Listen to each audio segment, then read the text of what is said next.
¿Ven mi pantalla? Sí se ve, doctor. Sí, doctor. Ese que dice introducción, diagnóstico por imágenes. Sí, doc. Sí, Ya, doctor. sí. Ya, esa es la presentación. Ya, chicos, buenas tardes con todos. Después de estos inconvenientes que hemos tenido, con esto del Zoom, bueno, nos estamos adaptando a esta nueva forma. En realidad, no es que no conozcamos el Zoom, sino que es una nueva forma de ingresar a las plataformas. No era antes que nos daban la clave y nosotros solamente accedíamos. Ahora tenemos que crear nosotros nuestra propia reunión y eso a veces es un poco complejo porque algunos han perdido su clave, en fin. Bueno, habiendo salvado estas pequeñas cuestiones técnicas, quiero darles la bienvenida a su curso de diagnóstico por imágenes 1, bueno, en el cual vamos a tratar, bueno, ustedes ya tendrán alguna noción de este curso, en el cual pues trata de la evaluación, que a diferencia de los otros cursos, nosotros evaluamos la parte semiológica, la parte técnica, la parte de enfermedades. Aquí nosotros en el curso de diagnóstico por imagen estamos inmersos en lo que es lo que se llama un área de medicina que es ayuda al diagnóstico. Y dentro del área de ayuda al diagnóstico está el laboratorio, imágenes y otros, patología también está que es ayuda al diagnóstico. Entonces, este curso, pues básicamente lo que trata es ayudar al diagnóstico que ustedes tienen. Y para eso ustedes tienen que tener una buena base en lo que es fisiología, semiología y todos los demás cursos. En el curso de diagnóstico por imágenes, sustancialmente de lo que se trata es obtener imágenes del interior del cuerpo. Obtener imágenes del interior del cuerpo para de alguna otra manera formular elementos diagnósticos y pesquisas diagnósticas o ayudas diagnósticas para finalmente formular un diagnóstico final. Entonces, antes de empezar, me gustaría saber más o menos el concepto que ustedes tienen del diagnóstico por imágenes, qué noción tienen o qué expectativas tienen del curso, cuáles son sus, qué concepto tienen de alguna u otra manera el curso. No sé si se van a presentar, a ver, yo puedo acá ver sus... Acá sí tengo los nombres. A ver, se van presentando uno por uno para conocerlos.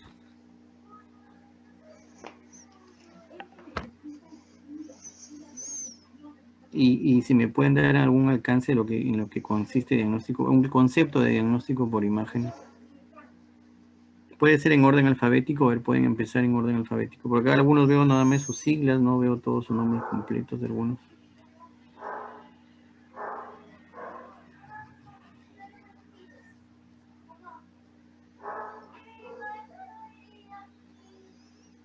¿Están ahí? Buenas tardes, soy Mariano Rojas, bueno, ya me conoce la mayoría.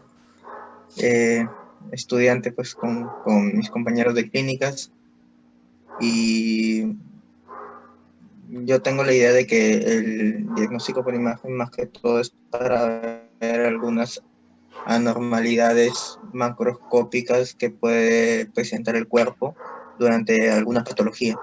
Ya. Por ejemplo, ¿qué piensas que vas a ver acá en el curso? Aparte de la tomografía, resonancia, ¿qué tipo de imágenes vas a ver? Ciertos patrones que nos ayudan o nos dirigen el diagnóstico hacia una enfermedad en especial. ¿Ya? Ya, muy bien. A ver otro. Doctor, buenas tardes. Mi nombre es Joseph Rodas, ¿Tú eres el delegado de todo el aula o solamente de este grupo? de todo el ciclo. De todo el ciclo. Ah, ya, muy Ajá. bien. A ver, Joseph. Bueno, doc, yo lo que más o menos entiendo de diagnóstico por imágenes es que es una rama, una especialidad, la cual va a ayudar al diagnóstico en sí o al diagnóstico presuntivo que se tiene en un primer inicio. Y por ejemplo, como decía mi compañero, donde podemos ver patrones que nos confirmen o nos ayuden a confirmar el diagnóstico que hemos tenido antes. Por ejemplo, si sospechamos o se ve que es una neumonía, ya por ejemplo con una placa podemos observar las manchas algodonosas en los pulmones, en la base. Entonces se puede confirmar que sí es una una neumonía, y dependiendo de cada prueba podemos saber distintas cosas. Por ejemplo, si sigo con lo de la neumonía, si es una tomografía, ya la tomografía nos puede indicar el porcentaje que está abarcando la neumonía en los pulmones. Ya, muy bien. A ver, siguiente. Buenos días. Buenas tardes, perdón. Buenas tardes, doctor. A ver, ¿podrían prender sus Pero buenas cámaras? tardes, Para Eric conocerlos. Rojas. Buenas tardes. ¿Pueden prender sus cámaras Como decía mi compañero, Chicos, ¿pueden prender sus cámaras más o menos para conocerlos, aunque sea en algún momento? Ahí está, muy bien, Joseph. ¿Quién más estaba presentando? Iván, muy bien, Iván. ¿Quién está hablando, Iván? Miren, doctor. A ver.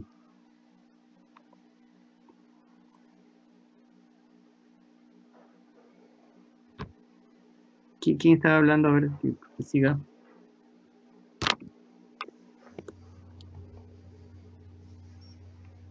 yo doctor,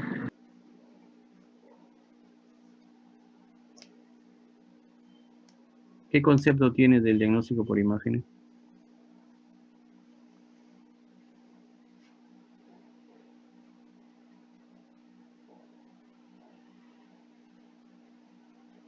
¿Quién estaba hablando?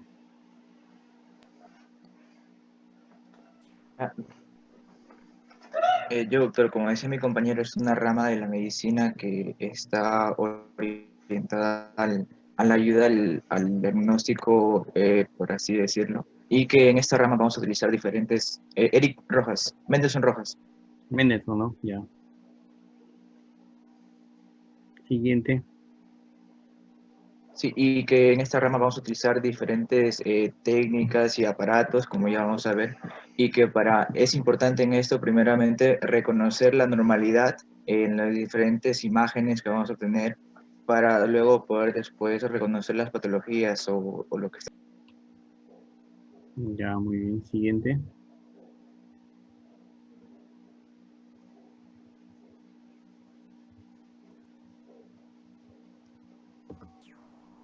Buenas tardes, doctor.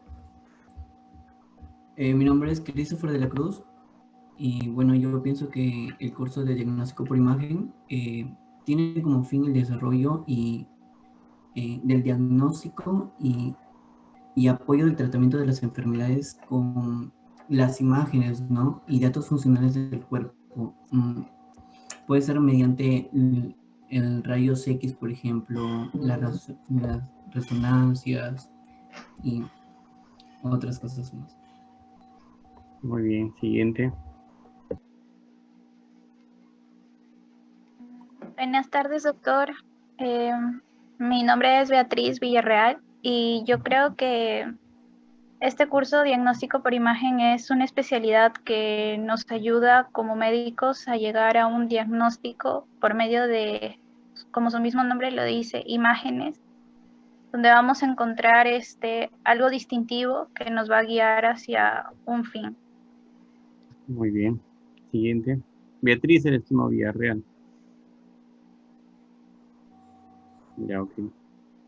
¿Alguien más?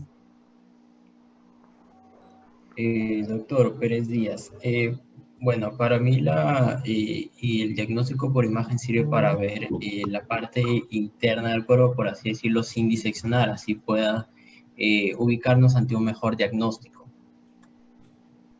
Ya, muy bien, Iván. Siguiente.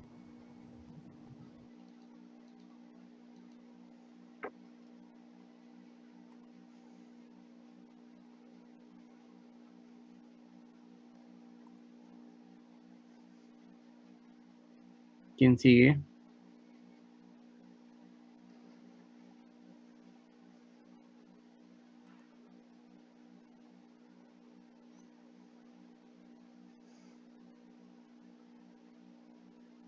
¿Ya son todos?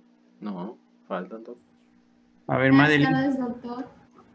Mi nombre es Madeline y tengo muchas expectativas sobre el curso, pero sé que este curso nos va a ayudar a adentrarse al cuerpo y que nos va a permitir como futuros profesionales de la salud a corroborar nuestro diagnóstico. Ok, siguiente.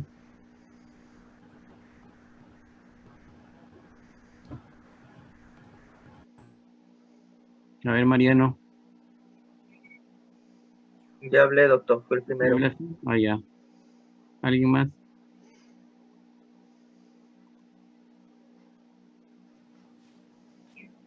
Buenas tardes, doctor. Buenas. Sí, intentando activar la cámara, ojalá funcione. Ah, bueno, eh, buenas tardes ante todos. Mi nombre es Miriam Ruiz. Bueno, el curso de diagnóstico por imagen definitivamente es esencial para nuestra formación como futuros médicos, ¿no? Ya que nos va a permitir mejorar nuestro diagnóstico a través de las imágenes que podamos captar, ¿no? Y estas imágenes van a ser la copia, ¿no? De aquellos órganos internos que componen nuestro organismo y que nos van a permitir tener un diagnóstico de cierta patología o padecimiento que manifieste el paciente, ¿no? A través de los signos y síntomas clínicos. Pero el diagnóstico por imagen nos permite confirmar también ciertos diagnósticos. Muy bien. Siguiente. Buenas tardes, doctor. Mi nombre es Claudia. Para mí el curso de diagnóstico por imagen es importante porque nos va a permitir examinar las diferentes imágenes radiológicas según en relación con la clínica del paciente. Además, nos va a permitir diferenciar de lo normal y de lo patológico de los diferentes aparatos. Claudia, ¿qué más eres? Araujo. Ah, ya. A ver, ¿quién más está?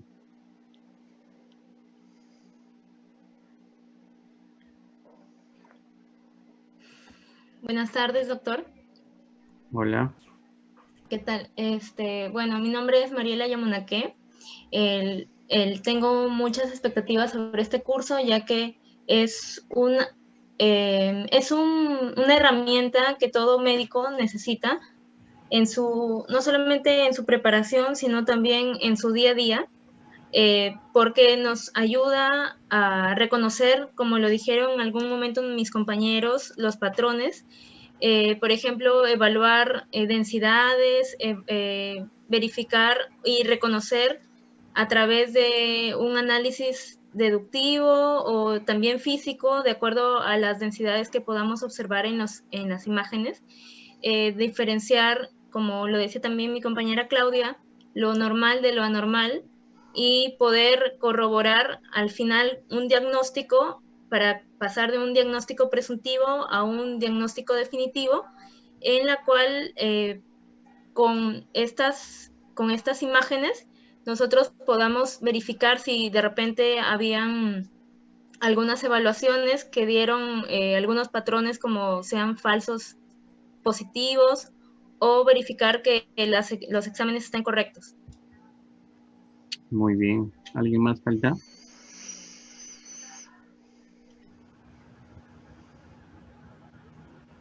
Buenas tardes, doctor. Hola, Emily. Sí, mi nombre es Emily Suxe y considero que este curso es una parte fundamental para el diagnóstico médico, ¿no? Porque nos va a proporcionar información que de las estructuras internas pues nos ayuda a determinar qué patrones puede estar siguiendo una enfermedad, es decir, aquello que no lo podemos hallar tal vez con exámenes de laboratorio, con una exploración física. Y muchos de estos procedimientos no, no resultan incómodos para el paciente, sino que son más bien, son una ayuda bastante necesaria, ¿no? Considero eso. Muy bien. ¿Alguien más? Hoy están todos. Están todos, creo, ¿no? Listo. Bueno, vamos a empezar. Bueno, y ahora sí, permítanme presentarme, creo que debí empezar por eso. Mi nombre es Dionisio Sarrasque, soy médico radiólogo del Hospital Regional. Ya desde hace más o menos tengo como 6, 7 años de radiólogo. Y bueno, y esta es una especialidad, en realidad, como le dicen ustedes, bastante interesante e importante a la vez, porque permite valorar las estructuras internas que no podemos hacerlo con la semiología común, la semiología clásica que de repente ustedes están llevando. Entonces, en este curso obtenemos imágenes de diferentes modalidades, ¿no? De diferentes formas, no solamente a través de los rayos X, como de repente ustedes pueden haber escuchado o visto. También tenemos imágenes por ultrasonido, por resonancia magnética y lo que actualmente está, digamos, en moda, digamos así, o es lo más avanzado que pondremos es la unión de imágenes, las famosas imágenes híbridas. ¿Qué es una imagen híbrida? Es una combinación de imágenes. O sea, combinamos una imagen de un método diagnóstico con otro método diagnóstico. Por ejemplo, actualmente lo que tenemos es el PET-CT. El PET-CT es una fusión de imágenes, es una imagen híbrida. Fusiona imágenes tanto de tomografía como imágenes de medicina nuclear. Lo que ustedes están viendo ahorita en la pantalla es lo que dice introducción de diagnóstico por imágenes, base física, rayos X, ecografía, resonancia. Le faltó colocar medicina nuclear, solo que es un área muy extensa, pero que también da imágenes. Entonces, esa parte de la medicina nuclear se fusiona con imágenes de la tomografía y forma el famoso PET-CT, que es un área muy utilizada en oncología médica.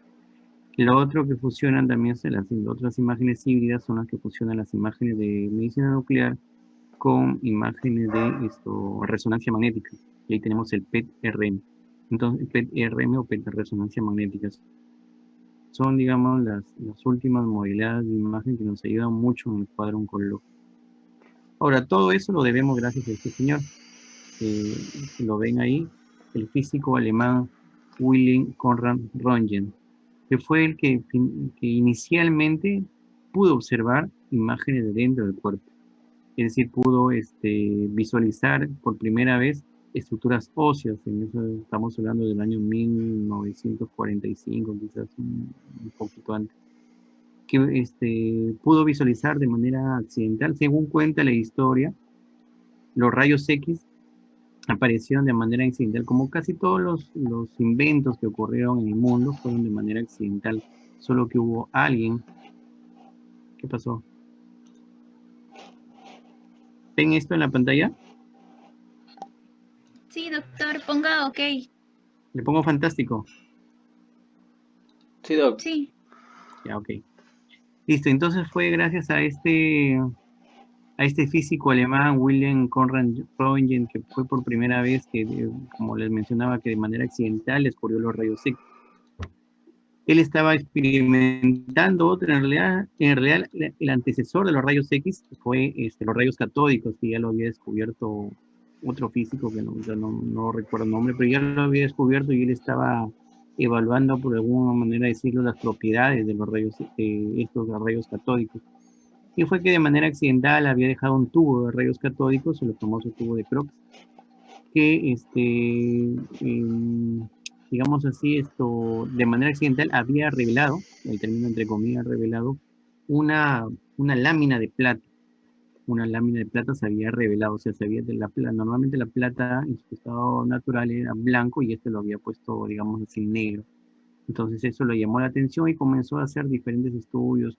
A eso se sumó que esto había ocurrido en la oscuridad, porque los rayos X generalmente tenían esta propiedad de velar las láminas de plata solamente en estado oscuro, y había visto que había atravesado, o sea que el tubo de rayos catódicos no estaba en contacto directamente con aquella placa, sino que había otras algunas barreras que de forma, ¿no? Es como si un foco esté dentro de un cuarto y había hecho este cambio de aquella placa en otro cuarto. Entonces había barreras físicas, entonces comenzó a hacer varios experimentos. Obviamente que eso no fue de la noche a la mañana, hasta que finalmente descubrió los rayos X. Pero los rayos X no lo descubrieron. ¿Por qué lo pusieron rayos X? Porque no sabía cómo llamarlos. O sea, no tenía nombre. Ya para ese tiempo ya habían descubierto los rayos gamma, los rayos alfa, beta, que son rayos de medicina, de rayos nucleares, pero no habían descubierto los rayos X. Entonces, como no tenía nombre para ponerle, pues se le ocurrió, le puso, hasta que descubrieran la forma, cómo se hace ese proceso, lo puso a rayos X. Y ese nombre se ha quedado por siglos, y, bueno, por mucho tiempo. Entonces comenzaron a descubrir el efecto de los rayos. Lo que él no sabía, finalmente la historia cuenta que Röntgen tuvo mucha fama con este descubrimiento porque llegó a obtener el premio Nobel de Física, pero además lo que él no sabía que los rayos X también eran dañinos. Finalmente él fallece por los efectos perjudiciales que tienen los rayos X. Pero esa es más o menos la historia del descubrimiento de los rayos X. Y gracias a él es que ahora podemos observar, de ahí vinieron ya la ecografía, la resonancia, ¿no? Ya de manera más sofisticada. Pero finalmente y por eso es que el curso anteriormente se llamaba radiología, porque solamente había rayos X. Pero ahora, pues creo que una de las áreas de la medicina que más ha avanzado en cuanto a la tecnología es, por eso que ahora se llama diagnóstico por imágenes, es las imágenes. ¿No? Si algo ha favorecido la tecnología de la medicina es en esta área, porque vamos a ver que ha evolucionado mucho en tan poco tiempo, ha evolucionado bastante en tan poco. Ahora ya no solamente, ya la radiología o este llamado método diagnóstico o curso radiológico, pues ya no se basa simplemente en la simple plaquita, ¿no? O sea, ya no somos meros espectadores de una placa en 2 dimensiones. Ahora, lo último, digamos, que tenemos de resonancia magnética, perdón, de imágenes, ya no es solamente estático. Ahora podemos estudiar el funcionamiento sin penetrar al cuerpo de varios órganos.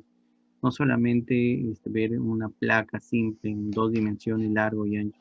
Ahora podemos hacer imágenes tridimensionales, podemos hacer estudios funcionales que antes probablemente eran imposibles, pero que ahora actualmente ya se pueden. Y incluso podemos hacer el diagnóstico, podemos ver funcionalidad de células cancerosas, como en este estudio fusionado de PET-CT, ¿no? Donde vemos, no solamente vemos el órgano en sí, o sea, la imagen estática, sino podemos ver funcionamiento.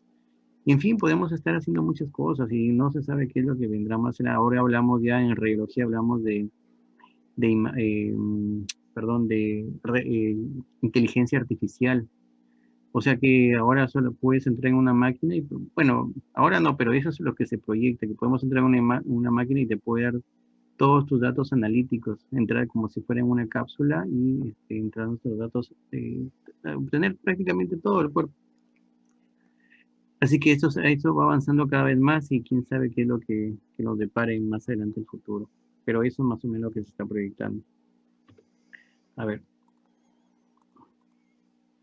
Entonces vemos, fue en el año, perdón, no fue 495, fue en el año 1895, un 8 de noviembre, que se descubrieron los rayos X. Hasta, bueno, esta era la clase del 2019, hasta el 2020 ya han pasado 125 años. 125 años, los cuales se descubrieron en menos de un siglo. Ustedes van a ver de aquí más adelante, a medida que vaya pasando las diapositivas, el gran avance que ha tenido específicamente esta área de la medicina.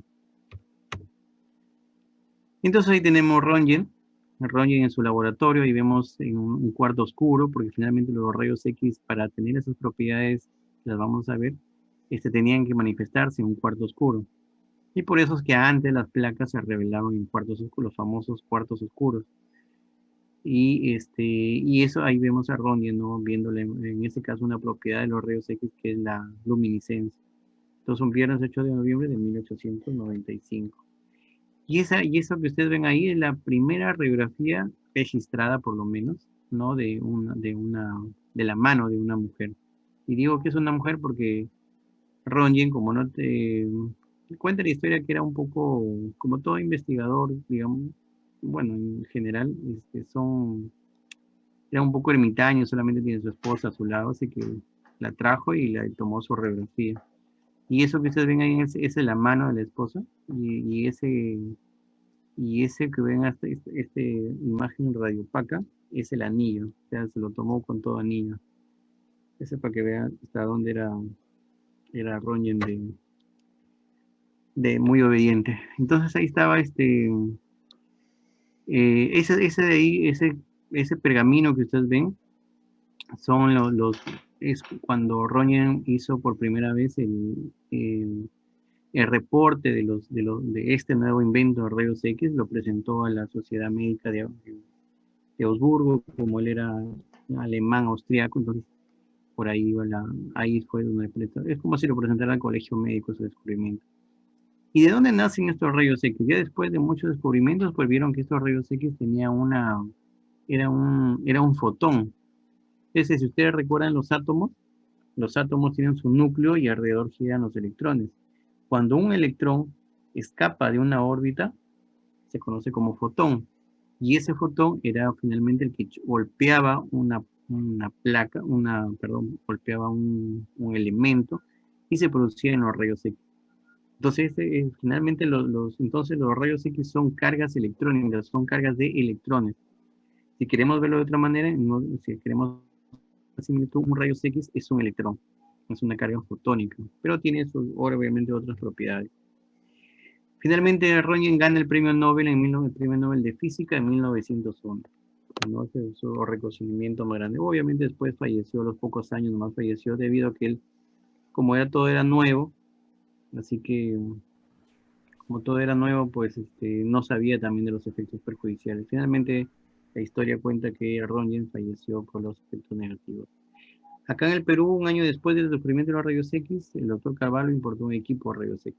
El doctor Soto fue pionero como profesor de rayos X. Realmente. ¿Y cómo nacen estos rayos X? Actualmente pues ya todo está un poco más sofisticado, ya muchas cosas de las que existían antes quizás ya no encuentren y solamente queden para la anécdota o para la historia. Pero lo que sí persiste es el tubo de rayos X. Este tubo de rayos X que ustedes ven acá. ¿Sí? ¿Sí ven el puntero? Sí, Doc, sí se ve. Sí, Ya. doctor. Entonces, este es el famoso tubo de rayos X. Esto de acá. Este es el tubo de rayos X. En el cual para que se produzca o sea, para que los electrones salgan de la órbita del átomo, se necesita que haya una fuerza que los saque. ¿Y cuál es esa fuerza? Esa fuerza es cuando se coloca un cátodo con un ánodo a través de una resistencia, ¿no? una carga de voltaje. Entonces, cuando hay un cátodo, que es la parte negativa, y el cátodo de la parte positiva y el ánodo de la parte negativa, lo que hace es que esta diferencia de potencial de cargas, pues hace que los electrones salgan de la parte orbitaria, salgan de la órbita del átomo, y por lo tanto choquen en este disco, que es un disco que es más una parte, digamos, de energía del electrón, o que son los electrones que chocan en un anillo, que generalmente puede un material metálico, que puede variar, puede ser en tungsteno, puede ser en molibdeno, cualquier otro material, pero lo importante es que chocan y finalmente se producen los rayos. Ahora, este es digamos, de manera simplificada lo que es un tubo de rayos X. Se necesita para que se produzcan los rayos X de potencial, esta fuerza hace que los electrones salgan de la órbita del átomo, chocan en este anillo y finalmente se producen los rayos X, que es lo que finalmente van a penetrar al cuerpo y van a formar la imagen. Ahora, de toda esta gran cantidad de energía, solamente el 1% de rayos X. El otro 99% de todo este proceso produce calor. Por eso es que ustedes van a ver cada vez que vayan a un centro radiológico, van a encontrar que todo tiene aire acondicionado. Por ejemplo, en tomografía, la tomografía también es una área de la medicina donde se utiliza rayos X. El tubo es el mismo, el tubo tanto en un estudio de rayos X convencional como una tomografía es el mismo. La diferencia es cómo se utilizan esos rayos X, que ya los vamos a ir explicando poco, pero finalmente lo que quería llegar es que estos tubos rayos X producen gran calor. Por eso es que los centros de diagnóstico por imagen están en aire acondicionado, ¿no? Para bajar las temperaturas. Aparte es que interiormente también tienen sustancias refrigerantes. Entonces, ¿qué es lo que pasa con estos rayos X? Estos rayos X, una vez que los rayos X chocan con la pantalla, chocan la luz, van a la película. Generalmente las películas, bueno, antes en las películas eran bromuro de plata, o como lo ven hay cristales de bromuro de plata, sensibilizados de acuerdo a la atenuación, reducen la placa metálica y finalmente, según las densidades, pues se van a formar una escala de gris. Pero eso es básicamente lo que hacen los rayos X, emulsificar la plata. Y eso finalmente fue lo que vio Röntgen, una emulsificación de la plata, que lo pasó de como la plata en estado gris, lo pasó a estado, digamos, lo quemó, lo hizo una placa negra. Esto es un esquema ya un poco más sofisticado, digamos, más moderno de lo que es un tubo rayos X. Aquí está la diferencia potencial, ¿no? Acá hay un cátodo con un ánodo, el ánodo con el cátodo, el ánodo positivo, el cátodo negativo. Esto genera una diferencia potencial, esto produce que los rayos X vayan por este tubo, finalmente se chocan con este ánodo rotatorio, que en este caso es de wolframio. Este elemento varía dependiendo del tipo de rayos X. Por ejemplo, la mamografía también utiliza rayos X, pero utiliza otro elemento. La cosa es que los rayos X chocan con este giro que está, con este disco que está en rotación, y finalmente se producen los rayos X. Solo el 1% de rayos X. Y estos rayos X pasan al paciente, luego una placa radiográfica o una radiografía computarizada, ¿no? Este esquema de tubo rayos X se mantiene en el tiempo, no ha variado mucho, se ha modificado algunas cosas, pero la esencia se mantiene, que necesita tanto una diferencia de potencial, ánodo y cátodo. Eso está dentro de un tubo al vacío, un tubo de vidrio al vacío, y finalmente se producen los rayos X. Lo que sí ha variado es la forma, esto de acá ha variado.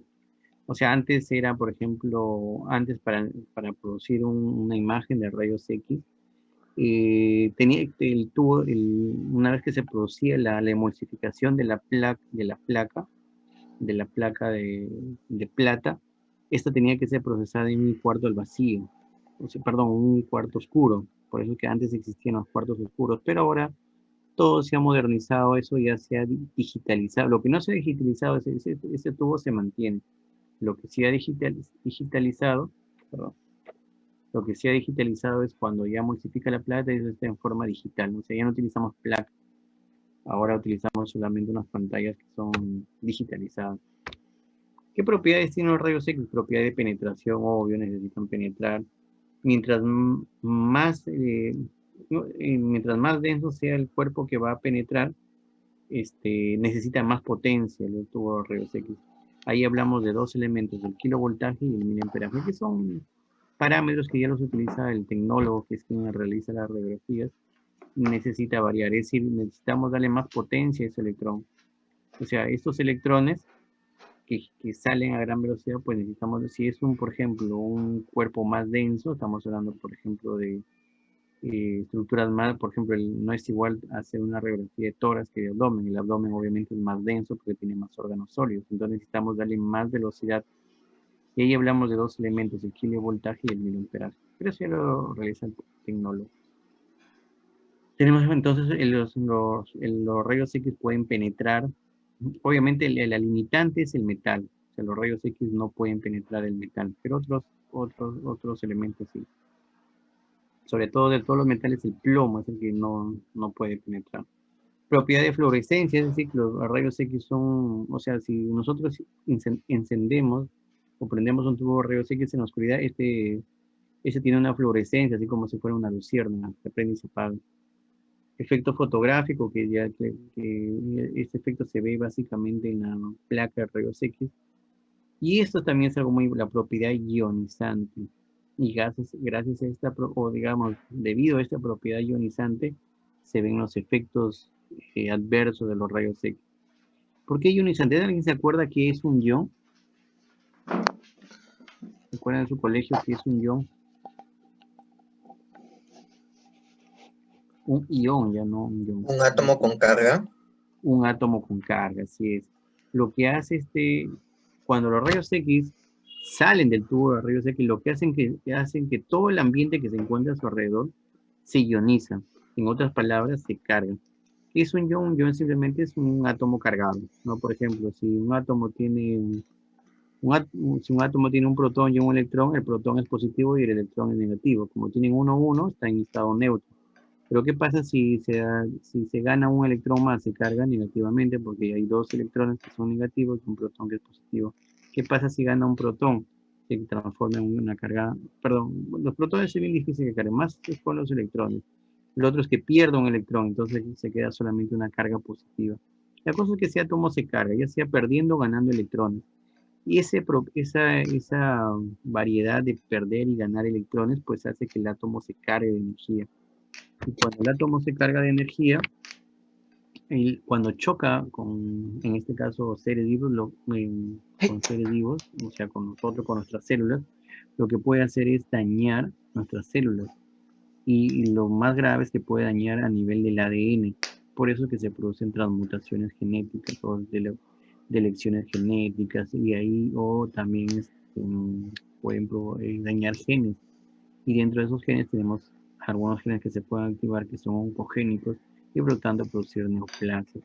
Y ahí esta propiedad es una. Entonces los rayos X lo que les acabo de decir, podemos deducir que los rayos X son rayos ionizantes, son radiaciones ionizantes, a diferencia de las radiaciones no ionizantes. ¿Qué ejemplos de radiaciones no ionizantes tienen ustedes? ¿Alguno que se acuerde? No ionizantes. Los rayos X son radiaciones ionizantes. ¿Algún ejemplo que ustedes tengan de radiación no ionizante? ¿Celulares? Por ejemplo, ¿no? Las radiaciones no ionizantes son aquellas que también se encuentran en el ambiente, pero que no son dañinas. Por ejemplo, ahí tenemos los celulares, las ondas de radio, las ondas de televisión, y lo que más utilizamos ahora, pues los celulares y todo el sistema de internet y todo eso. Son radiaciones no ionizantes. ¿Los rayos UV también, doctor? No, los rayos UV están dentro de otra grama, dentro de otra. Dentro de las radiaciones existen múltiples, si desdoblamos, creo que lo tengo por acá, no sé si lo tengo en efectos biológicos. Los rayos UV son otro tipo de radiaciones. En toda la banda de luz que nosotros tenemos otro tipo de radiaciones, pero dentro de las radiaciones ionizantes están los rayos X, que son los más perjudiciales, los que producen daño a nivel sobre todo celular, mientras que las radiaciones no ionizantes no producen daño a nivel de las células. Y otro es el efecto biológico. El efecto biológico ya lo vamos a ver cuando veamos el peligro de las radiaciones ionizantes. Y este es un tubo de rayos X convencional. Este es el antiguo. No, este es el clásico, digamos. Ahora también existen todavía algunos, pero ya se ha modernizado mucho esto. Este es un tubo de rayos X convencional. Esta es la camilla. Aquí se acuesta el paciente. Este es el tubo de rayos X. Perdón, este es el tubo de rayos X.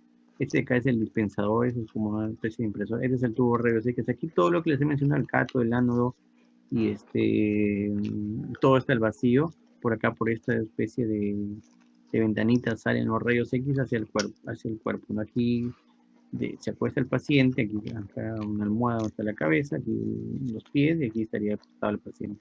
Aquí son las pantallas donde se pueden ver una vez tomados los rayos X. Este es el esquema clásico. Esto está fijado a la pared, solamente podemos moverlo hacia la derecha, izquierda, arriba y abajo, ¿no? O aquí por acá debe haber un estativo donde tomamos las placas, los rayos X de pie. Aquí acostado y aquí dentro de esto, dentro de estas gavetas que ustedes pueden ver debajo de este tipo de cama, se coloca la placa de rayos X, o sea, la película. Luego sacamos esto y lo llevamos a un cuarto oscuro y lo perlamos. Eso es lo que hacíamos antes, en realidad. Actualmente ya no. Todo es digitalizado, el tubo rayos X es digital, tú tomas la placa y automáticamente sale en una pantalla. Así como cuando tomas una foto con tu celular, lo tomas y sale en una pantalla. Y ahí lo puedes tú, ya una vez que está en la pantalla, lo puedes escanear, le puedes cambiar de contraste, puedes modificarlo, puedes agrandarlo, puedes hacerle cortes, ponerle nombre, en fin, puedes hacer muchas cosas. Antes no se podía hacer eso. Antes tú tomabas, más o menos yo hago la similitud de lo que ha avanzado ahora los rayos X con lo que suceden con las cámaras fotográficas, ¿no? ¿Qué pasaba antes si ustedes recuerdan, si ustedes todavía han visto esas cámaras con rollo, ¿no? Antes tú, para que puedas tomar una fotografía tienes que poner el rollo a la cámara, ¿no? Entonces tomabas tu rollito, le ponías a tu cámara y tomabas algunas fotos, nada más, porque no te ibas a tirar todo un rollo para unas cuantas fotos. Pero realmente con tu celular pues tú tomas como 500 fotos y de esas utilizas uno.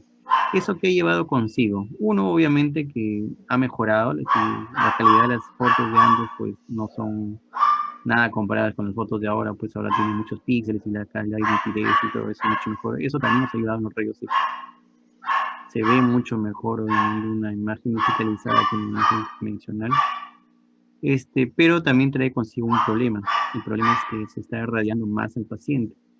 Lo que pasa es que antes, por ejemplo, tú tenías tu rollito de cámara, ¿no? Tu cámara fotográfica antigua, le ponías un rollo y y bueno, te medías en las fotos, no podías tomar muchas fotos porque el rollo no te alcanzaba más para 24 o 36 fotos, creo que lo mucho.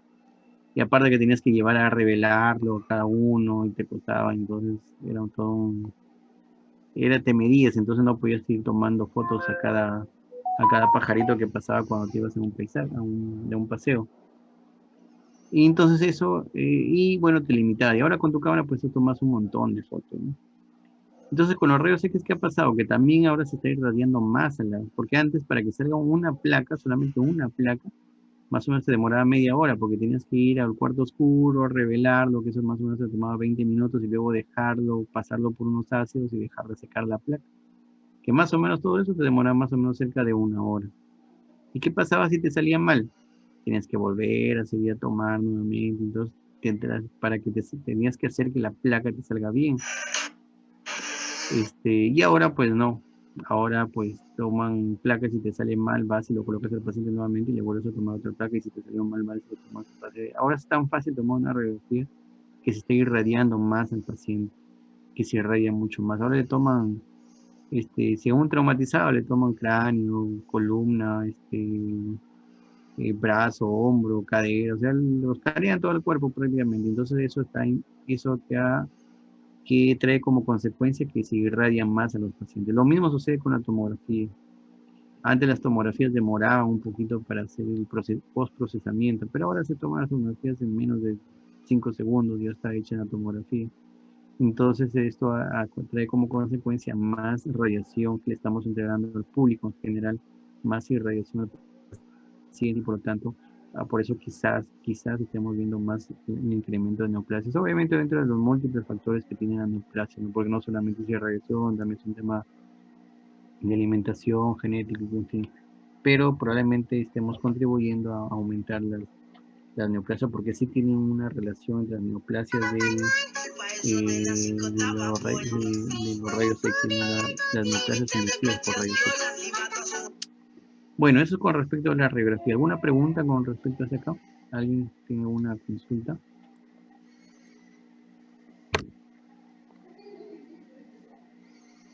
Una pregunta, doctor. ¿Qué órganos son más sensibles a la radiación ionizante con los rayos X? Ya. Bueno, en realidad hay un capítulo de eso, pero bueno, ya te vamos a adelantar algo. Los rayos X, como es más, se considera más radiosensible a aquellos órganos que tienen más mitosis. O sea, mientras más mitosis hay más poder de radioinducción incluso del cáncer. ¿Dónde hay células que tienen más mitosis? Pues las células gonadales, por ejemplo, tienen más mitosis, las células de la piel, las células, bueno, me refiero a gonadales es a ambos, ¿no? A ovarios como las espermatogonias o los ovogonios.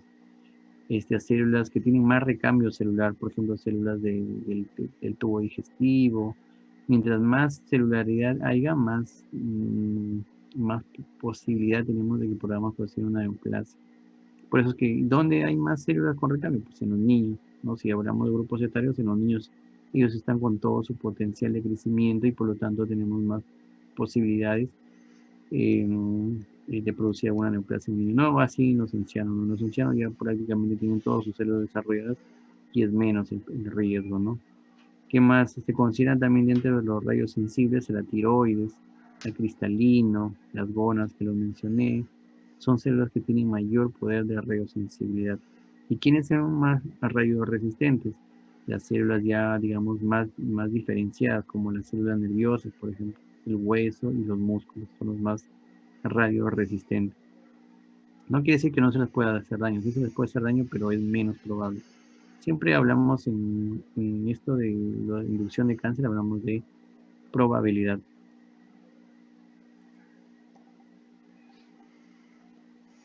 ¿Alguna otra pregunta?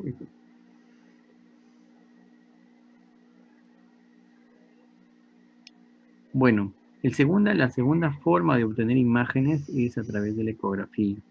Este ya vino después. La ecografía pues nace de...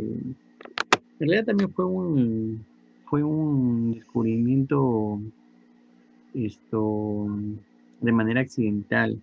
Tenemos como elementos o como precedentes de la ecografía el sonar, o sea, ya existía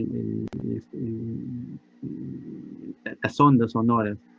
Y ahí tenemos el sonar, que era una especie de radar submarino, en el cual los marinos podían medir la profundidad del mar.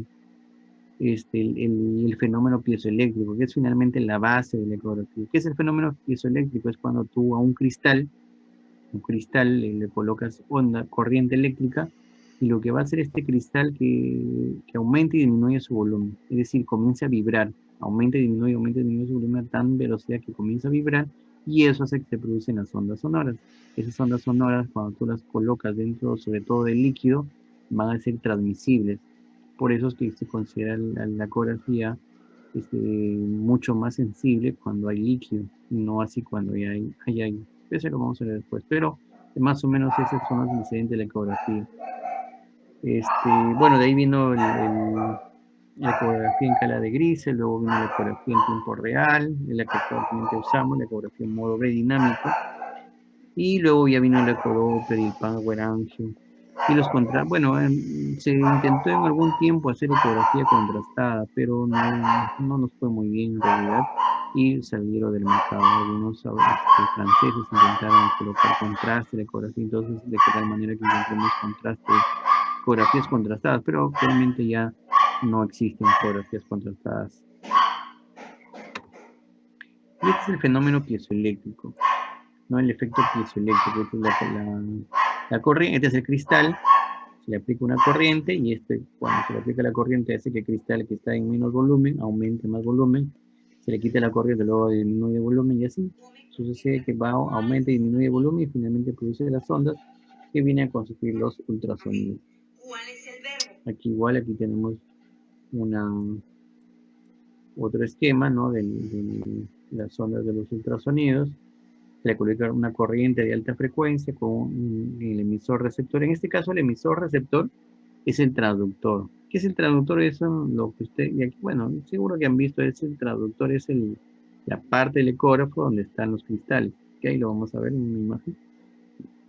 El transductor emite las ondas, choca con el cuerpo, sea un tumor, un órgano sólido, cualquier cosa, cualquier órgano sólido del cuerpo. Este órgano produce nuevamente unos ecos, o sea, una vez que choca la onda sonora, esta rebota sobre el tumor, y finalmente es nuevamente captado por el transductor, y lo transforma, estas imágenes eléctricas las transforma en una imagen. Entonces tenemos que el emisor, la corriente eléctrica es recibida por el mismo emisor. Este emisor produce las ondas ultrasónicas, esta regresa en forma de ecos, es captada por el mismo emisor, por eso se llama emisor receptor, y finalmente se transforma en imagen en una pantalla. Obviamente que todo eso es más complicado. Entonces utilizan fórmulas matemáticas para reconstruir eso en imagen. Y la base del ultrasonido es el efecto piezoeléctrico. ¿Qué es el efecto piezoeléctrico? Es un fenómeno que ocurre en determinados cristales que al ser sometidos a tensiones mecánicas adquieren una polarización en superficie. Cristales naturales tenemos el cuarzo, la turmalina, o cerámicas ferroeléctricas como el titanio de bario, titanio circonato de plomo, en fin. La cosa es que esa es la base del fenómeno piezoeléctrico. Cuando se conecta corriente eléctrica a un cristal, y este cristal emite las ondas sonoras. Entonces aquí tenemos la ecografía, si es una radiación no ionizante. ¿Me permite un momentito?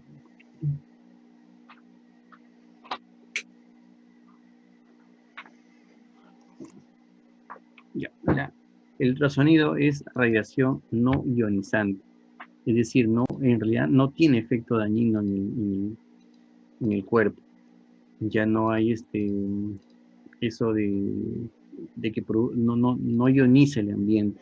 Por eso es que se utiliza obviamente en gestantes, en cualquier parte del cuerpo, y lo podemos utilizar las veces que nosotros queramos. No ha demostrado un efecto dañino en ninguna parte del cuerpo.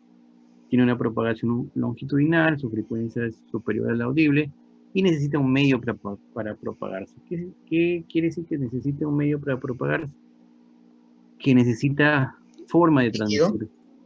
Sí, forma de transmitir, sí. Básicamente el sonido es muy transmisible en líquido. Todo lo que tenga líquido va a ser muy fácil poder visualizar por ecografía. Lo que no tenga líquido, si no va a poder, por ejemplo, el aire o el hueso. No muy duras. El aire porque no transmite el sonido y el hueso por ser muy duro. Entonces estos son los únicos elementos que no permiten. Y todo lo demás, todo lo que tenga líquido, por eso que todas las cavidades, todo lo que tenga líquido en el cuerpo es muy visible. Por ejemplo, la vejiga, por ejemplo, que tiene líquido, la orina, la vesícula que tiene líquido. ¿Qué otros órganos hay más que tienen líquido? El estómago, por ejemplo, el estómago cuando está con lleno de líquido se puede visualizar. En el caso del cerebro, por ejemplo, en la ecografía transfrontalilares en el bebé, podemos ver los sistemas ventriculares que están llenos de líquido cefalorraquídeo. La columna, por ejemplo, podemos ver la columna en recién nacidos, porque todavía no están muy osificados las partes de la columna, la parte vertebral de la columna, y entonces podemos meter los ultrasonidos por ahí y poder verse, por ejemplo, ver la médula espinal y todo eso. Entonces eso es la ecografía. Ahora, la ecografía ha evolucionado grandemente también, desde la presentación de la primera ecografía hasta ahora, pues ha evolucionado mucho. Y tenemos que antes hacíamos ecografía en modalidad A, modalidad B, modalidad M, modalidad en tiempo real, que es la modalidad tipo B en tiempo real, que es la que actualmente hacemos ya en vivo, ¿no? Nosotros movemos el traductor y estamos viendo la imagen. Esa es la ecografía. Más o menos estas son las formas de presentación de la ecografía. Este es el tiempo actual, ¿no? Esto de acá. Este es el modo M. El modo M es este de acá, que es, antes daba una especie de tipo ondas de radiofrecuencia, más o menos así, que son, donde había movimiento se producía esto. Actualmente el modo M solamente lo utilizamos para cuando queremos evaluar diafragma, o el cardiólogo quiere evaluar latidos, pero no es muy utilizado. Más utilizamos el modo B en tiempo real. Y esto finalmente, de todo el ecógrafo, la parte del ecógrafo que ustedes pueden conocer, esto finalmente es lo más importante. Estos son los famosos traductores. Estos son los traductores que ustedes habrán visto. Tenemos traductores lineales, planos, traductores sectoriales, traductores convexos y traductores intracavitarios. ¿No? Aquí están los convexos, generalmente adoptan la forma de la zona dentro de esos traductores. Y esto es lo más caro en realidad de un ecógrafo, los traductores, porque aquí se encuentran los cristales. Los cristales que tienen corriente producen la sonda, luego nuevamente captan la corriente y lo transforman en imagen. Este es el traductor. Tienen la forma según, digamos, la forma de cristal. Este es convexo, tiene su convexidad sectorial, lineal, y este es intracavitario, ¿no? Los lineales tienen cada uno de ellos tiene una frecuencia que oscila más o menos entre 18 y 3 MHz. ¿Qué quiere decir esto? Que mientras más alto sea la onda de frecuencia, menos poder de penetración tiene, pero más poder de diferenciar pequeñas estructuras. Por ejemplo, les explico. Este es el traductor lineal. Este es un traductor que utilizamos para partes blandas. Acá dice 7.5, pero los traductores lineales actuales llegan hasta 18 MHz. MHz es la onda de frecuencia, ¿no? Entonces, mientras más alto es su onda, menos poder de profundidad tiene. Entonces, si es menos profundo, ¿qué podemos evaluar? Podemos evaluar todo lo que es piel. Por ejemplo, aquí vemos, ¿no? Esta es la rodilla, por ejemplo. Con traductores planos podemos ver la rodilla, podemos ver los tendones, los músculos, incluso podemos observar nervios e incluso podemos, ahora se habla actualmente de ecografía de la piel, que ya algunos dermatólogos lo están pidiendo, pero necesitamos traductores con frecuencias muy altas, hasta 18, hasta 20 llegan los traductores, incluso se puede ver el lecho ungueal y poder ver hasta dónde está una onicomicosis o algún tumor del lecho inguinal, hasta dónde está profundizado. Entonces eso podemos ver con los traductores lineales. Mientras más alto, menos poder de penetración, pero más pequeña te permite ver pequeñas estructuras. En el otro extremo tenemos los convexos, que tienen frecuencia muy baja, por ejemplo 3, 4, 5, pero son más profundos, o sea, pueden penetrar más profundo, en el cuerpo podemos penetrar órganos muy densos. Por ejemplo, acá estamos viendo el páncreas, esto lo utilizamos en el abdomen. ¿No? Pero su su capacidad para diferenciar pequeñas estructuras es muy bajo. Felizmente, obviamente, en el abdomen tenemos estructuras muy gruesas, ¿no? Tenemos el páncreas, el hígado, el vaso, los riñones, que son básicamente muy visualizados fácilmente por este traductor convexo. Su frecuencia de traducción va entre 3 a 5 MHz. En medio tenemos los sectoriales, que son básicamente utilizados para cardiología, y los intracavitarios, que son básicamente para ver las ecografías transvaginales o transrectales, ¿no? Estos son su megahertz van entre 7 a 10 más o menos. Esos también van por ahí entre 7 a 10. Entonces esa es la diferencia de los traductores. Y esta en realidad es la parte más importante de los traductores, porque dentro se encuentran los cristales, que finalmente son los que van a formar la imagen a través de las ondas y recibir la imagen a través de las ondas para transformarlas en una imagen en pantalla, ¿no? Ha evolucionado mucho también la ecografía, desde los ecógrafos de modo M hasta el modo B y hasta actualmente pues tenemos la ecografía Doppler. La ecografía Doppler es aquella que, bueno, nos da información de movimiento. A diferencia de las demás ecografías que estamos viendo ahorita, nos da información que nos da información morfológica, es decir, nos ve la forma, el tamaño de los órganos. En la ecografía Doppler nos da información de movimiento, sobre todo movimiento vascular. ¿Y qué es lo que se mueve dentro de los órganos? Los vasos. Entonces nos da información de los vasos sanguíneos, del flujo de los vasos sanguíneos. Información que no nos da ningún otro equipo hasta actualmente. Entonces ahí tenemos el Doppler. El Doppler, a ver, ya no. El Doppler lo podemos dividir en 3 formas de cómo obtenemos la imagen. El Doppler Color, que es ustedes lo que ven acá, estas líneas rojas. El Power Doppler, que no está acá. Y el Doppler Espectral, que son estas ondas. ¿Cuál es la diferencia entre uno y otro? El Doppler Color, como su nombre dice, nos da color. Y aquí vemos esta barra que lo dice. Ven esta barra de color rojo, azul. Rojo, azul. ¿Qué nos indica rojo y azul? En el Doppler Color nos indica direccionalidad. Si nosotros, aquí este es un traductor sectorial o convexo, en el cual acá vemos el riñón, acá en el centro estamos viendo el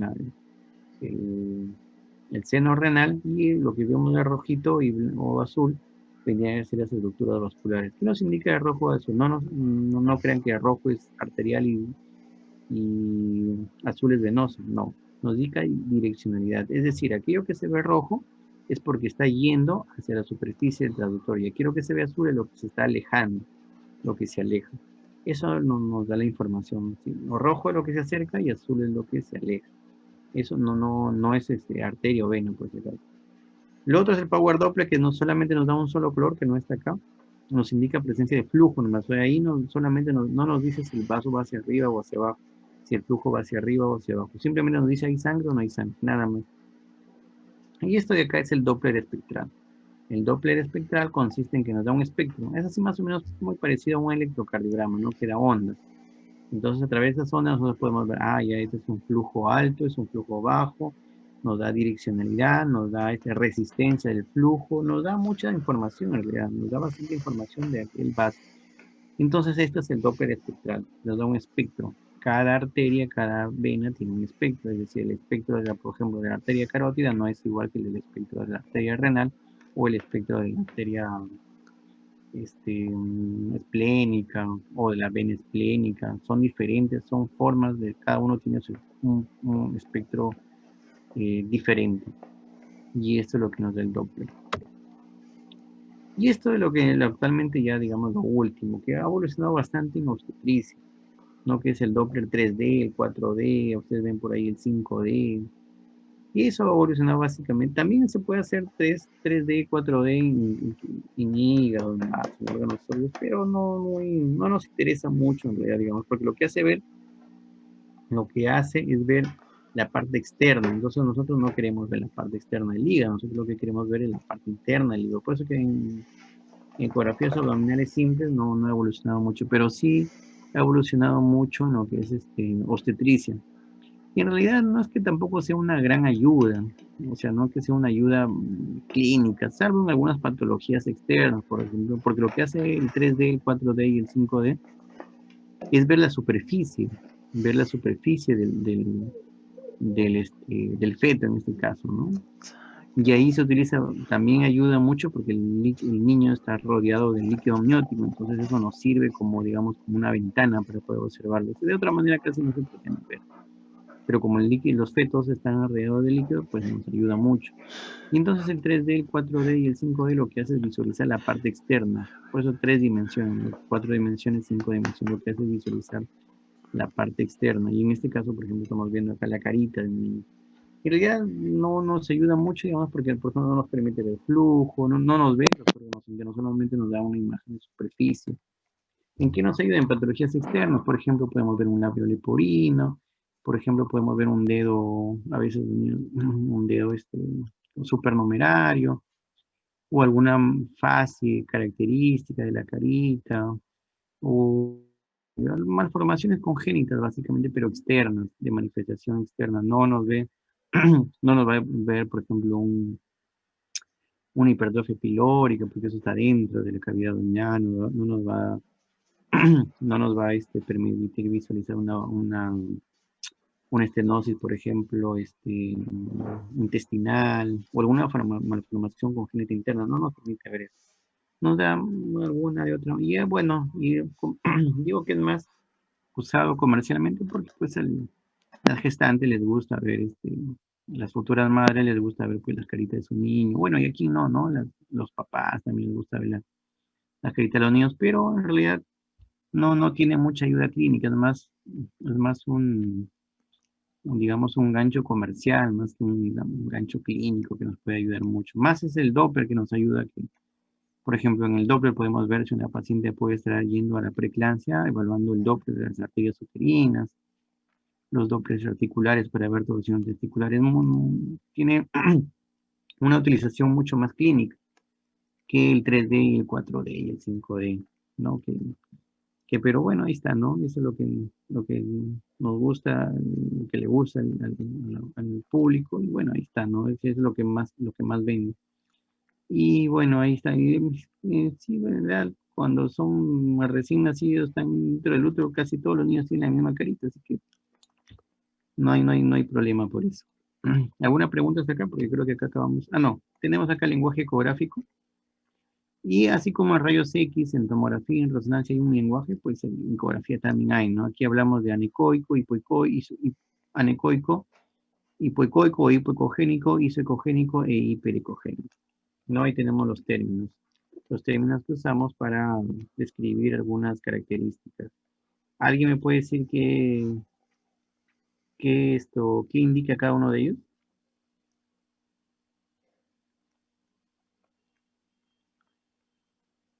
¿Están ahí, muchachos? Ya se fueron ya. Sí, doctor, pero no sé. A ver, ¿qué significa hiperecogénico? Porque lo de rayos X, a ver, en rayos X, ¿alguien tiene la terminología?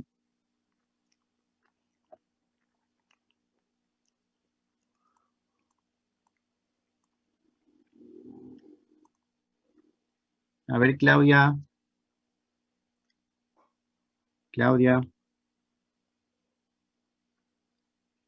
Doctor, ¿Cuál es el término de radiografía?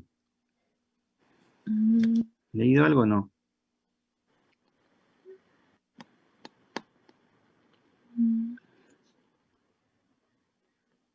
Emily Succe, Sí, doctor. ¿cuáles son los términos en radiografía? Mm. Ya, no he los dejo leído como eso. tarea ya para que busquen, ya. Revisan los términos radiológicos en rayos X. Y aquí tienen los términos en ecografía. Anecoico, hipoecoico, o hipoecogénico, isocogénico e hiperecogénico. Ya lo investigan ustedes. Hasta ecografía, ¿alguna pregunta? Porque aquí pasamos ya a tomografía. En radiografía no era radiopaco, radiolúcido. Así es, rayo opaco, rayo lúcido. Lo leen eso y en la próxima clase lo discutimos. En ecografía, ¿alguna pregunta?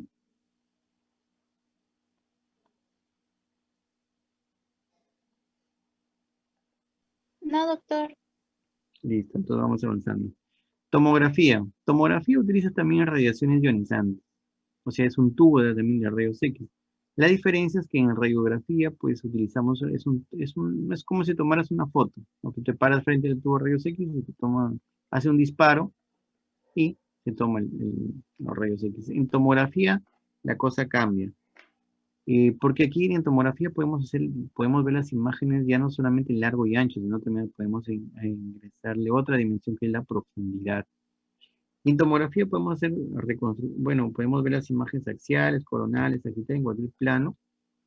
Ustedes ven este es un tubo rayos X, perdón, un tubo de tomografía. Dentro de este tubo de tomografía, esto se conoce como gantle. Esto es el gantle, esto es un pequeño tubo. Dentro está el tubo rayos X, pero ya no está estático. Sino lo que hace este tubo es gira todo esto de acá. Va dando vueltas, perdón. Va dando vueltas, da vueltas y vueltas y vueltas a gran velocidad. Y esta camilla que ustedes ven acá, o esta camita que ven acá, se mete dentro de esta especie de dona, dentro del gantle, de orificio, todo esto de casi el gantle, se mete dentro de aquí, y el tubo rayos X gira. Entonces hace que el tubo rayos X gira todo alrededor del cuerpo. Y se forma, y dentro también de eso se encuentran los sensores. Los sensores que van a medir la cantidad de radiación que entra al cuerpo y forma la imagen. Es bastante complejo en realidad todo eso, pero lo único que sí deben ganar es que el tubo de rayos X aquí ya no es estático, sino es dinámico. Cuando gira, da una gran velocidad, gira y toma el cuerpo. También utiliza, como es un tubo de rayos X, utiliza radiaciones ionizantes, pero incluso son mucho más altas que un tubo de rayos X convencional. Entonces la radiación aquí es más alta. Aquí vemos otro tubo de rayos X, miren.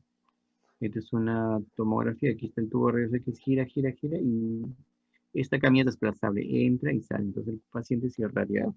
¿Quién descubrió los rayos, la tomografía? Fue este señor, Hounsfield. Hounsfield fue un físico también que comenzó a experimentar con eso los rayos X y finalmente dio el tubo rayos. Finalmente Hounsfield, en honor a él, fue que se llevan el nombre de las unidades Hounsfield. Vamos a ver. Tomografía pues ha evolucionado mucho también. Ha evolucionado mucho desde 1963 hasta la actualidad, pues ha evolucionado bastante, porque antes una tomografía demoraba como cerca de 1 hora en realizar. Ahora pues con aquí en tomografía intervienen muchas fórmulas matemáticas, la transformada de Fourier, en fin, muchos elementos matemáticos que antes pues no se podían hacer tan rápido. Ahora con computadoras tan potentes, esos cálculos matemáticos se realizan en cuestión de segundos. Y por eso es que la tomografía actualmente también es más rápida. Ha evolucionado bastante. Y este es el señor Hounsfield. Y este es su primera tomografía. Antes las tomografías duraban 9 horas por reconstrucciones en 2 puntos. ¿Qué significa la palabra reconstrucción en tomografía? La palabra reconstrucción en tomografía significa que tú puedes obtener las imágenes en corte axial, porque si han visto el tomógrafo, ¿no? Si han visto alguna vez un tomógrafo como el que están acá, el paciente está acostado, ¿no? O sea, no hay tomografía de pie, no hay una tomografía en la cual el paciente va a estar de pie. Y el tubo rayos X está acá. Entonces va haciendo cortes en forma en el plano axial. Entonces, ¿qué significa reconstrucción? Es cuando, aquí está, por ejemplo, este es un tomógrafo antiguo, ¿no? Aquí está el gantry, aquí está el tubo rayos X, y aquí está esa camilla desplazada. El paciente, todas las tomografías son acostadas, no hay tomografías de pie. Aquí llamamos reconstrucción, cuando esas tomografías, las imágenes matrices son tomadas en plano axial, pero el tomógrafo puede hacer esto, o sea, puede reconstruir la imagen, así como acá. todas las imágenes son tomadas en forma axial, pero la reconstrucción se llama aquello cuando el tomógrafo puede reconstruir esta imagen que fue tomada en plano axial, las puede reconstruir en imágenes coronales, como en este caso, o en imágenes sagitales, o sea, en el plano sagital. Eso se llama reconstrucción de la imagen. Eso lo puede hacer el tomógrafo. No, y esto es básicamente lo que explica un tomógrafo. Aquí está el tubo rayos X, digamos, este es el gante, aquí está el tubo rayos X, acá está el paciente, el tubo gira alrededor, y además, delante de este tubo rayos X están los detectores. Los rayos X atraviesan el cuerpo, ven acá cómo lo toma en plano axial, y aquí finalmente en esta gran computadora se procesa todo, finalmente sale en la pantalla, y aquí es donde se puede reconstruir la imagen, hacer una reconstrucción de la imagen. Esto es más o menos plano axial, ¿no? Plano axial. Así es como sale la imagen y así es como las podemos reconstruir en plano sagital y en plano coronal. La evolución ha aumentado bastante, ya estamos en los tomógrafos de última generación, de quinta generación. Actualmente se llamaba tomografía de un corte, 2 cortes, actualmente estamos alrededor de los 200 cortes por segundo. Es decir, podemos rebanar el cuerpo en 200 cortes y hacerlo mucho más rápido. Y esto básicamente es una forma, ¿no? De la primera gente, los tubos rayos X, cómo giraban anteriormente. Generalmente todos los tubos rayos X giran. Algunos antes había detectores en una sola hilera, ahora existen detectores en toda la hilera del gante. Esta es la tomografía espiral multicorte, ¿no? Será el tubo rayos X, da vueltas por todo el cuerpo y finalmente forma la imagen. Ahora se pueden hacer reconstrucciones como esas, plano axial, coronal, sagital, plano óseo, reconstrucciones 3D. Ya se puede hacer muchas cosas, incluso podemos hacer colonoscopias virtuales. Aquí tenemos, por ejemplo, esta es una reconstrucción. Esta es una reconstrucción en plano sagital. Esta es una broncoscopía virtual. Esta es una broncoscopía virtual. Lo que hacemos es entrar como una camarita, ¿sí? Como si fuera una camarita, y esto es en 3D. Aquí está, este es el bronquio, o la tráquea en este caso, la tráquea, y aquí está el bronquio izquierdo y el bronquio derecho. Pues podemos viajar, nosotros podemos ir metiéndonos así tipo Nintendo, nos vamos metiendo a ver dónde se encuentra la lesión, ¿no? A través de los bronquios. Y esto es lo último, en la resonancia magnética, a ver, creo que está por allá. Actualmente ya hablamos, esto lo vamos a dejar al final. Y finalmente tenemos la resonancia magnética. La resonancia magnética, a diferencia de los otros métodos diagnósticos, también no es radiación ionizante, es magnetismo. Es como si tú pusieras al paciente dentro de un gran magneto, dentro de un gran imán. Por eso es que ahí hablamos de electromagnetismo. Ahí todo lo que está dentro es un gran campo magnético que tiene ese magnetismo hace que se produzcan las imágenes. ¿Y quién produce las imágenes en resonancia magnética? Básicamente las imágenes están producidas por el protón. ¿Y dónde se encuentra mayor elemento de protones en el cuerpo? En el agua. En el agua. En términos sencillos, quien produce la imagen en resonancia magnética es el agua. El agua que tiene gran cantidad de protones y finalmente ese protón es el que produce la imagen de resonancia magnética. Aquí hablamos de secuencias. Vamos a empezar. Y esto es lo que nos explica, esto es lo que nos explica la resonancia magnética nuclear. Lo que pasa es que si ustedes más o menos hacen un poco de memoria el agua se encuentra en un fenómeno que se llama movimiento browniano. Es decir, el movimiento browniano es aquellas moléculas que en forma aleatoria se encuentran dispersas en el cuerpo. No están están en un caos, digamos. Es como si ustedes estuvieran en un aula y están haciendo un desorden. Entonces esas moléculas de agua se encuentran en el mismo. Bueno, estas moléculas de agua entran en un gran campo magnético, como el caso del resonador, hace que estas moléculas se ordenen, se formen filas, como acá ustedes también, se forman filas. Es como, digamos, que si el profesor entra en el aula y ustedes se sientan en sus carpetas y están ordenados en filas. Ya, esos están ordenados en filas. Entonces eso es lo que hace el magneto. ¿Cómo se produce la imagen? La imagen se va a producir cuando, por ejemplo, a este magneto le emitimos un pulso de radiofrecuencia. Aquí está el magneto, acá está ordenado, le emitimos un pulso. Es una señal. Digamos, para hacer la comparación con lo que estábamos con el aula, es que cuando, por ejemplo, ustedes escuchan un ruido el aula tiene dos ventanas, a la derecha y a la izquierda. Ustedes escuchan un ruido fuera del aula, digamos, por el lado derecho de la ventana. Entonces, lo que van a hacer es que todos ustedes van a girar su cabeza hacia el lado derecho. Digamos, por alguna manera les llamó la atención ese ruido y giran la cabeza. Entonces, todos están hacia el lado derecho. Es como si fuera la bulla, es como si fuera el pulso. Entonces, todos giran al lado derecho. Cesa la bulla y ustedes nuevamente regresan su cabecita hacia la parte central. Ese movimiento de mover la cabeza hacia el lado derecho y luego la parte central va a generar energía. Esa energía es expulsada fuera del magneto y es captada por una antena. Esa antena es la que finalmente va a formar la señal. Más o menos aquí como se explica. Este es el magneto. Acá están los electrones ordenados en filas. Acá se emite el pulso de radiofrecuencia. Algunos de ellos se desordenan. Luego cesa el pulso cesa el pulso de radiofrecuencia y nuevamente todo se ordena. Y ese cambio, esa variación, digamos, de los electrones, de lo que estaban ordenados a desordenados, al nuevamente estar ordenados, genera una energía, un pulso. Ese pulso es captado por otra antena y finalmente se forma la resonancia magnética. Esa es en resumidas cuentas la formación de la imagen de la resonancia magnética. Este es el tubo, la imagen de resonancia magnética. Tenemos un enorme imán que está dentro de acá. Es más, el mismo cuarto también está imantado. Hablamos de bobina, por ejemplo, acá tenemos una antena, esta es una antena de abdomen, la consola que está afuera, la pantalla también que está afuera y la alta intensidad de potencia que están acá, los llamados gradientes, que es lo que van a formar los pulsos.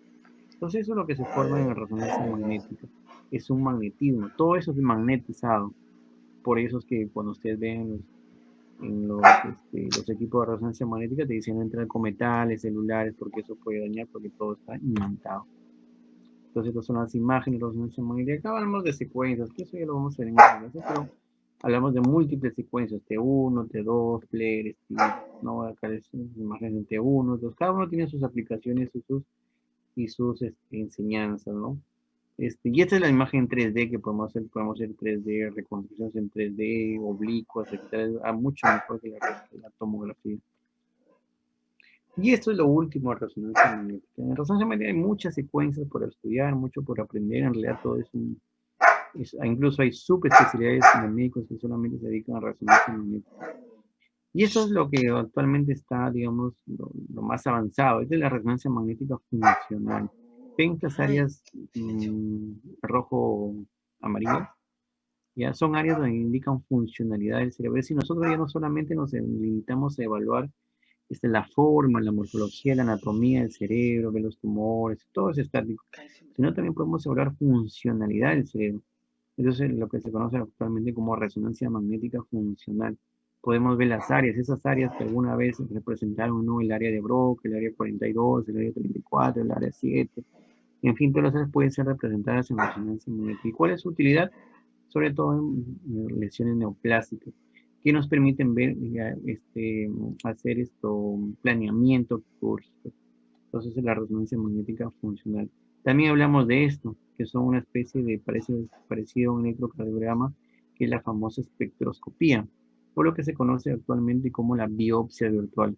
Es decir, cuando encontramos una lesión, llámese un tumor, hacemos la espectroscopía y nosotros podemos a través de estos metabolitos decir si esto es benigno o maligno. Incluso podemos decir qué tipo de tumores según la variación de esos metabolitos. Eso es lo que se conoce como espectroscopía virtual. Está muy desarrollado en cerebro, falta desarrollar en otras áreas como el hígado, próstata, en esas otras zonas. Esto de fibrosis. Y lo último también, en lo que es el curso de diagnóstico por imágenes, o lo que está interviene en diagnóstico por imágenes, es la radiología intervencionista. ¿Qué es esto? Son procedimientos que nosotros realizamos guiados por imágenes.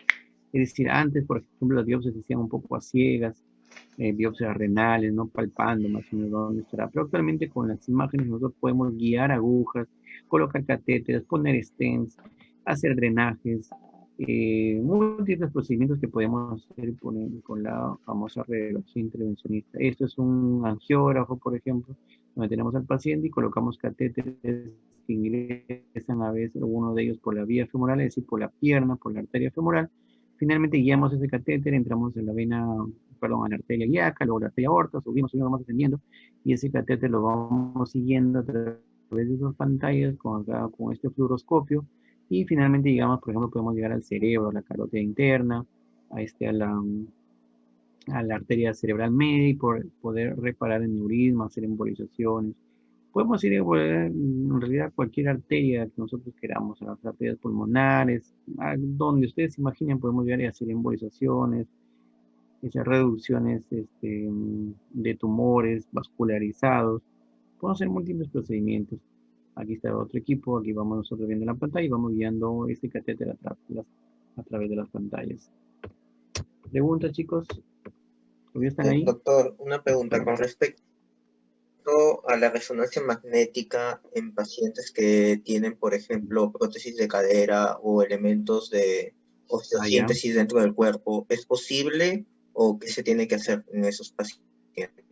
Ya, así es. En resonancia magnética hablamos de, como es metal, obviamente, su compañero pregunta qué pasa con los cuerpos metálicos. Es metal, entonces todo lo jala. Todo lo que es metal lo jala, lo va a jalar. Pero existen elementos o metales que no son ferromagnéticos.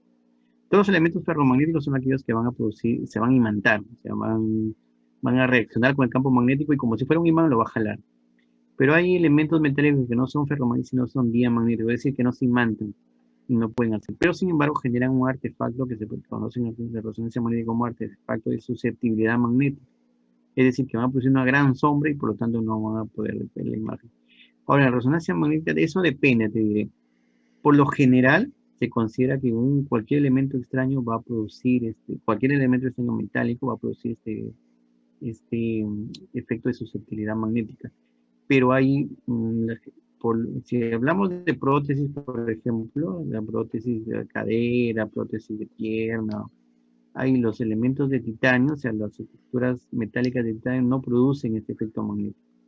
O sea, si es una prótesis en otras palabras, si es una prótesis de titanio, puede entrar tranquilamente en su resonancia magnética porque la prótesis de titanio. Ahora, pero nosotros tenemos que saber qué ha utilizado el traumatólogo, digamos, en este caso, para la prótesis. Entonces, tenemos que consultar al traumatólogo.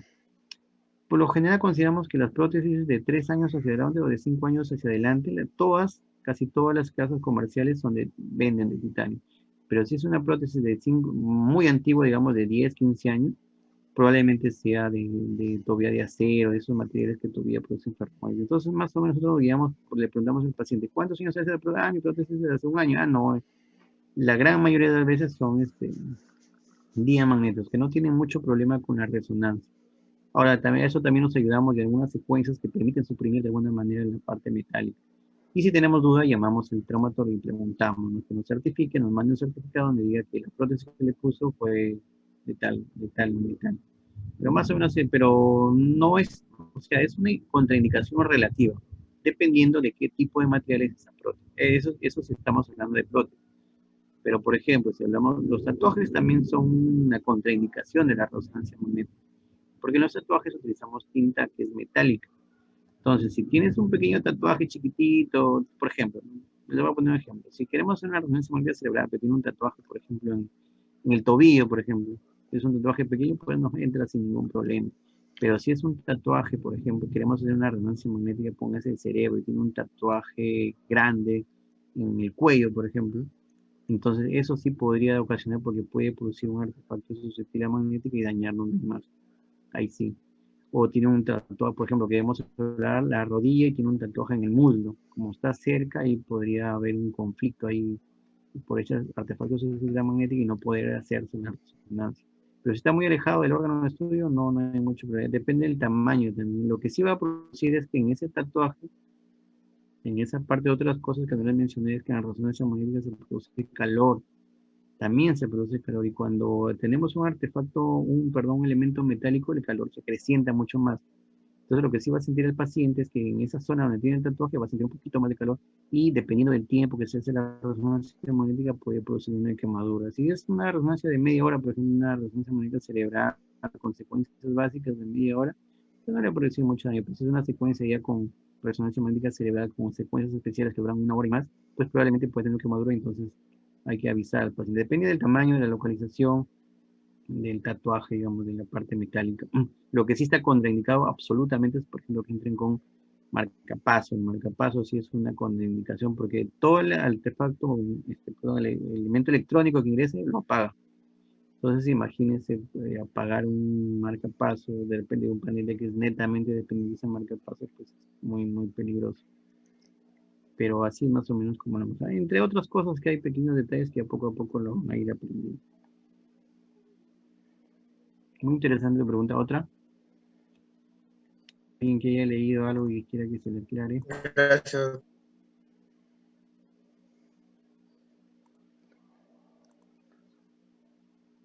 ¿Alguien más?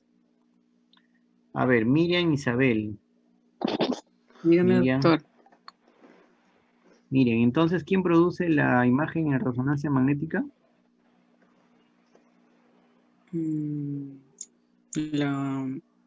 La onda que sale del dispositivo produce la imagen.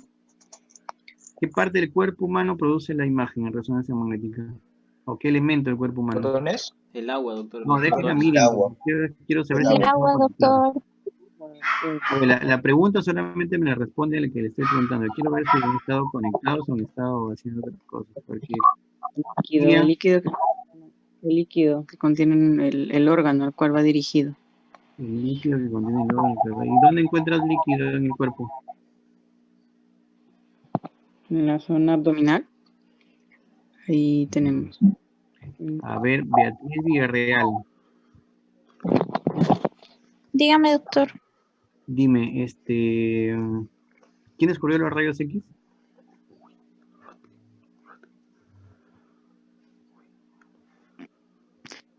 Sé que fue un hombre, pero no recuerdo el nombre. Un hombre. A ver, a ver. A ver, Mariela Yamunaque.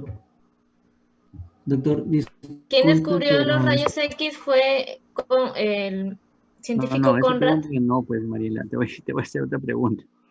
Dígame, ¿cómo se forman las imágenes en tomografía?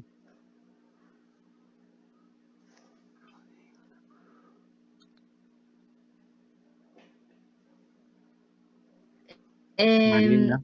Ya, en tomografía también se encuentra el dispositivo de rayos X, pero es giratorio. Ya. Entonces, bueno, algo había explicado que en este caso, bueno, como es radiación ionizante de los electrones, por medio del, no sé si yo me estoy confundiendo, pero se fijaban con unas antenas y algo, y como giraba, tomaba un corte axial y ya era después el tomógrafo el encargado de hacer distintos cortes, por ejemplo, sagital, de un solo corte. Doctor. Ya. A ver, Mariano Rojas. Doctor, disculpe que lo corte. Hay chicos que tienen clase ahorita, A se ver, van Mariano, a dime, retirar de acá del... ¿cuál es el efecto para producir la... ¿Clase de qué tienen? De medicina 1 tienen. Medicina 1, doctor. Así que tenía entendido que no tenían nada. Sí. Bueno, ya pues chicos, ni modo. Entonces, ya para la próxima clase ya les hago algunas preguntas por ahí. Entonces, esa es la parte introductoria de diagnóstico por imágenes. Ya de aquí tengo con ustedes clases el viernes, ¿no? Y el próximo miércoles. Ya les voy a dejar que lean, la próxima vamos a hacer ya radiografía propiamente sí, vamos a empezar con tórax. Ya lean sobre los efectos biológicos de los rayos X. Ahí en Pedrosa hay algo, pero también en internet hay bastante información. Efectos biológicos de los rayos X, que eso es la segunda parte. Listo. Listo, doctor. Muchas gracias. Muchas gracias, doctor. Listo, chicos. Entonces, eso sería todo. Cuídense. Hasta la próxima. Gracias, doctor. Hasta luego. Hasta luego.